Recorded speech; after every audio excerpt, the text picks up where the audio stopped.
వెల్లూరులో CMC hospital అనే ఒక hospital పేరు మీరు వినుంటారు. CMC, Christian medical college. అది ఎలా ఏర్పడిందో తెలుసా? ఐడా స్కెడర్ అనే ఒక యవ్వన అమ్మాయి యవ్వన కాలంలో ఉన్నప్పుడు వాళ్ళ నాన్న డాక్టర్ గారు.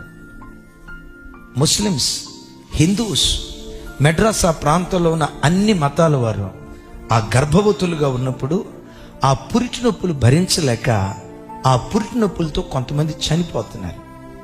సరే, ఈ అమ్మాయి దగ్గరికి ఒక ముస్లిం అమ్మాయిని తీసుకొచ్చారు, నిండు గర్భిణి. అమ్మా, మా పాపకి డెలివరీ చేయండి. నేను డాక్టర్ని కాదమ్మా, మా నాన్న డాక్టర్. మీకు అవకాశం ఉంటే మా నాన్న దగ్గరికి తీసుకెళ్ళి. చిచ్చి చిచ్చి చిచ్చి, పురుషుల దగ్గరికి ఆడపిల్లల్ని తీసుకెళ్తామా డెలివరీ కోసం? No no no no no, చచ్చిన పర్వాలా అని ముస్లిం అమ్మాయిని తీసుకెళ్లారట.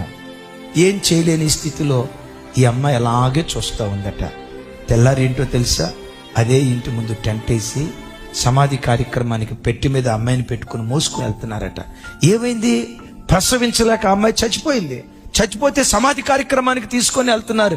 తల్లి చచ్చింది, తల్లి కడుపులో ఉన్న బిడ్డ చచ్చిపోయి. 3 మరణాలు, గర్భవతుల మరణాలు కనులారా చూసి ఏడుస్తూ దేవుని అడిగిందట, దేవా వీళ్ళకి నేనేమైనా చేయగలనా? అప్పుడు ప్రభు అన్నారట, నువ్వు అమెరికా దేశానికి వెళ్ళి వైద్య వృత్తి నేర్చుకో, ఇలాంటి గర్భవతులందరినీ నువ్వు బ్రతికించాలి. వెళ్ళింది, మెడికల్ కోర్సు నేర్చుకుంది. ఇండియా వచ్చి హాస్పిటల్ ప్రారంభించేటప్పుడు దేవుణ్ణి అడిగిందట, దేవా నేను ఎలా వీళ్ళకి సేవ చేయాలి?